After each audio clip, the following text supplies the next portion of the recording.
أعوذ بالله من الشيطان الرجيم بسم الله الرحمن الرحيم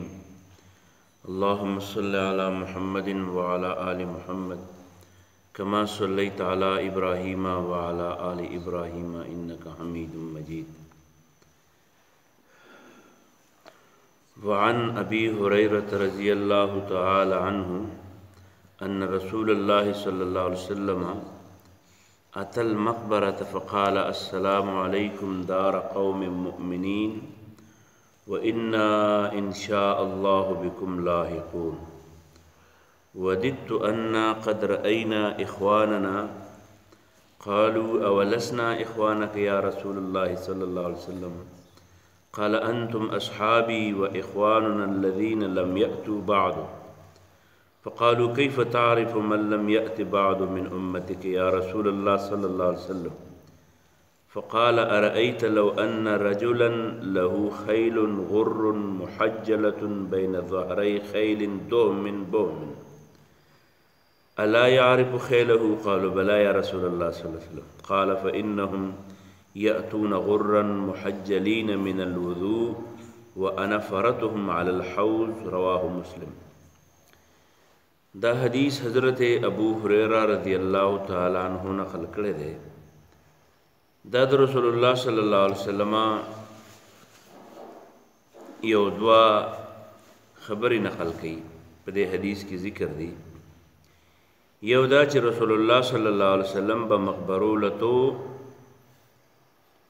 د مقبرو خلقو ته دعاګانې کول چې دین دا رسول الله صلی الله علیه وسلم نه ثابت دي مقبره لبراغه ابو هريره وی مقبره لراغه نو چې مقبره لراغه نو د مقبره ادب د سی وکړو چې اوله په مقبره والا باندې سلام وکړو ول السلام علیکم دار قوم مؤمنین اے د مؤمنانو کلی والو زماره طرف نه پتا سو سلام چونکه دا مقبره د مسجد نبوي خواته کملوه مقبره دغه ده او پاغی کی صحابه کرام پراته دي نو आवाज په وکړو چې السلام علیکم دار قوم مؤمنین اے د مؤمنانو کلیوالو پتا شو د زما سلامي نو هغه په مقبره باندې سلام دویم د مقبره د سلام نه وروسته وی و انا ان شاء الله بكم لاحقون مونږم در روانیو سوره د بعد مونږم در روانیو دویمه خبره په دې حدیث کې چې کوم ذکر دا غدا چې رسول الله صلی الله علیه وسلم ارمانو کوول وددتو سخم خوخ دی محبت میرے ارمان میرے ان قد رأینا چې کاش مونږ لیدلی وې اخواننا د مونږ غرونه سرونه مې دي چې هغه مې لیدلی وې یا مطلب دا دی چې اوس په ژوندینې راته الله ښودلی وې او زور ته پاتې شوی وې دا مطلب هم کېدی شي او دا مطلب هم کېدی شي چې په دې قبرونو والا چې مې څنګه لیدلی دي چې ما د مخې لاړل چې د مرګ نه وروسته زما د وفات نه وروسته یا د مړو په صورت کې هغه ملګري چې ما ولیدې کوم ملګري چې به د ما رونه دي رونه نو دا صحابي حضرت ابو هريره فرمایي چې ما ته تپوس وکړو مونږ ته تپوس وکړو چې ولې مونږ ستا رونه نه یو څه نو پیغمبر علیہ السلام راته وی چې د دوستانو او درونو په منځ کې پوره فرق دی ورونو خو د سړي ځمکې ته تمي جیدات ته تمي خېګړو ته تمي دوست د چا جیدات ته نه تمي تاسو خو زما دوستان یې تاسو خو د ورولۍ سره سره زما دوستان هم یې بعضې ورونه داسې چې هغه د یو بل سره وراني نو ورونه یې خو وراني او بعضی رونه دسی چې د یو بل دوستان امینو تاسو زما هم دوستان یې هم مې رونه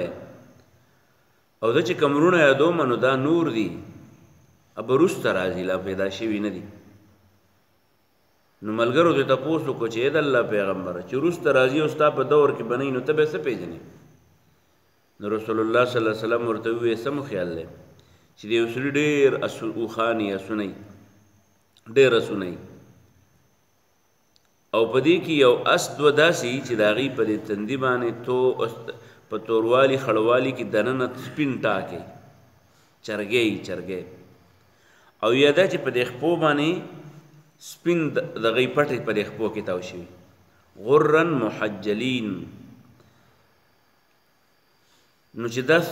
اسونه والا بخپل دغه چرګي اسونه پیژني که نه به پیژني؟ نو ما ورته وویل چې دونه نښې پکې بیا خو به یې خامخا پیژني. نو هغه راته وویل رسول الله صلی الله علیه وسلم مونږ ته وویل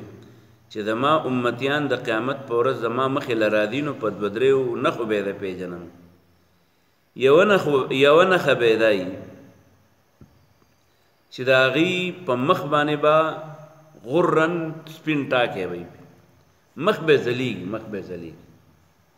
او دویم دا چې محجلین په دې خپو باندې به یې پټې تاوي. او بیا وي دا پټې به د څه وي دا اودس یې چې د مانځه دپاره کړی اودسونه یې د مانځه دپاره کړي نو په مخ به یې اوبه راچیلي، په خپو به یې اوبه راچیلي، نو دا خپې به هم ځلیږي او دا مخ به هم ځلیږي. د هغې نه به ما ته پته لګي چې دا زما امتي دی. معلومیږي دا چې د نورو امتونو دپاره به د پیژنګلو بله څه نه ښیي، د رسول الله صلی الله علیه وسلم د امت دپاره دا نښه ده. نو یې په هغې باندې به سپین ټاکي د اودس د وجې نه. او دویم یې ورته وویل وانا فرتهم. فرت هغې چا ته وایي چې هغه د قافلې میر یې میر. په قافله کې په همسفرو ملګرو کې یو تن منیټر وي، هغه منیټر د دې د استاذ غم کوي، د دې د کمرې د صفایۍ غم کوي. نو دغه شانې په قافلې کې یو تن داسې چې هغه مخکې ځي د قافلې نه او د قافلې د اوسېدو دپاره ځای ګوري، اوبه ګوري، کم ځای کې به شپه کوو، اوبه به د کم ځای نه راوړو. نو وی وانا فرتهم، زه به د دغې ملګرو دپاره هلتې مخکې تللی ما او لار به ورته صفا کوم. ورپسې حدیث بل ذکر دی د ابو دردا په روایت باندې نقل دی رضی الله عنه. هغه ورسره یو ټکی بل هم سیوا کړی دی. هغه وایي چې یو نښه خو به یې دا وي چې مخ به یې ځلیږي او خپې به یې ځلیږي، خو بله نښه به یې دا وي چې یؤتون کتبهم بایمانهم، د دې په ښی لاس کې به یې رجسټر نیولی را روان به، خپل عملنامه به په ښی لاس کې نیولي. نو دویمه نښه یې دا ده چې په ښی لاس کې به ورته عملنامه میلاوي. او دا مونږ صورت واقعه کې لوستي دي چې بعضې خلکو ته به په ښی لاس عملنامه میلاویږي او بعضو ته په کیڼ لاس باندې عملنامه میلاویږي. نو زما امتیان چې کوم زما د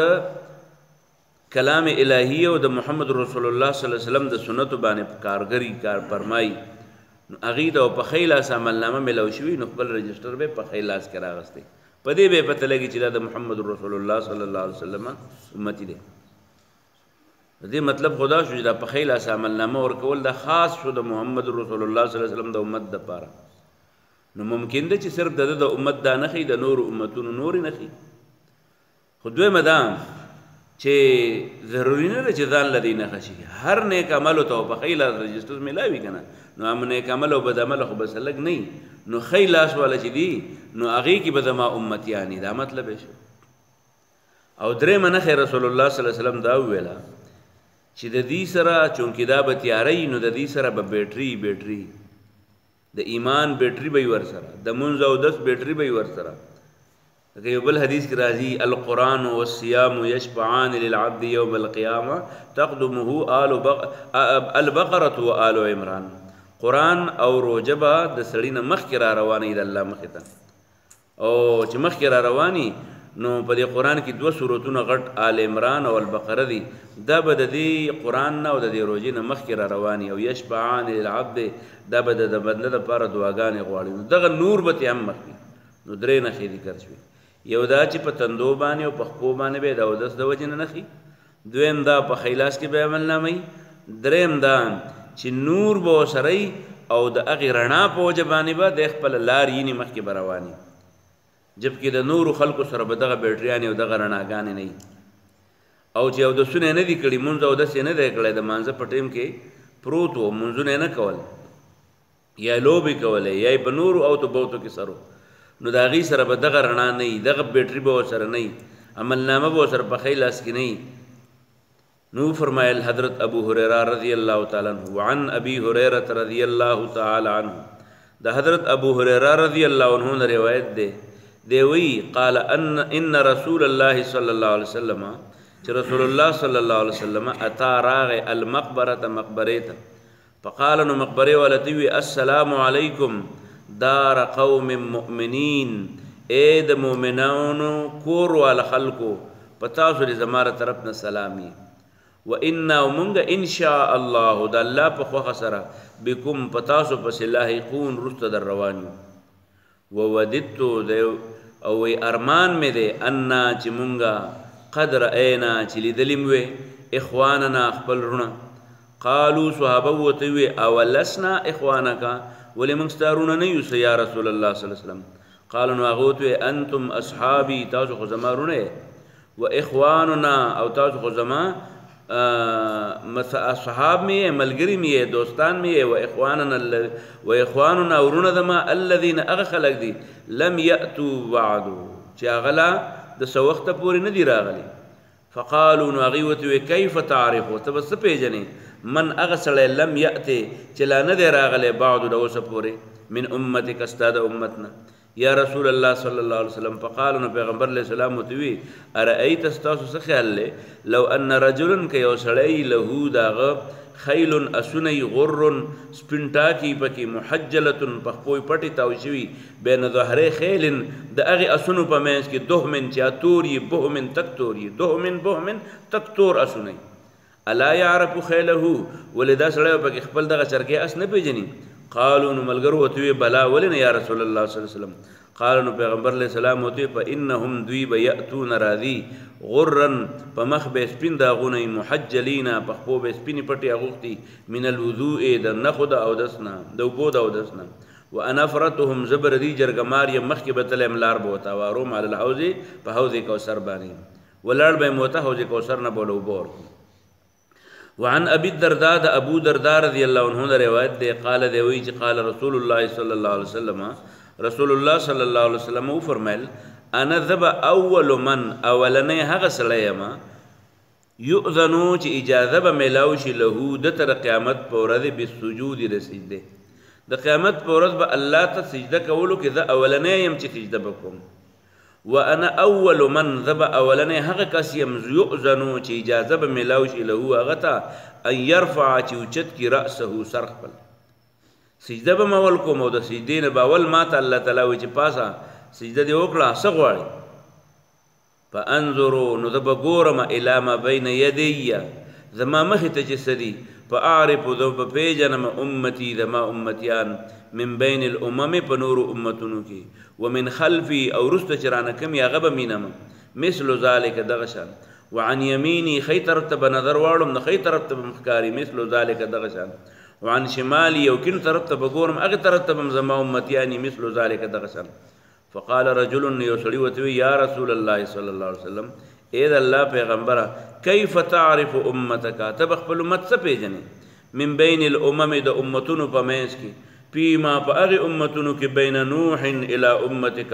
چې د نوح علیه السلام نه راواله استاد دی امت پورې دا کم خلق تر شوی په دې کې خپل خلق څه پیژنې قال پیغمبر علیہ السلام هم اغیبا غر پتندی باندې چرګي محجلون پخپو به پټي من اثر الوضوء داودس د وبو په وجبانی ليس نبي احد يوتن كذلك دغشان غيرهم د دین علاوه واعرفهم او ذبه پیجنم پدې چې انهم دیبا یؤتونا ورکړی شوی وی ولا کتبهم عملنامه د دی به ایمانهم په خیلاسونو واعرفهم او ذبه پیجنم تسعى چروان بی بین ایدیهم د دې مخه ته ذریتهم د دې بچی بوتا مخه ته به رواني واخر دعوانا ان الحمد لله رب العالمين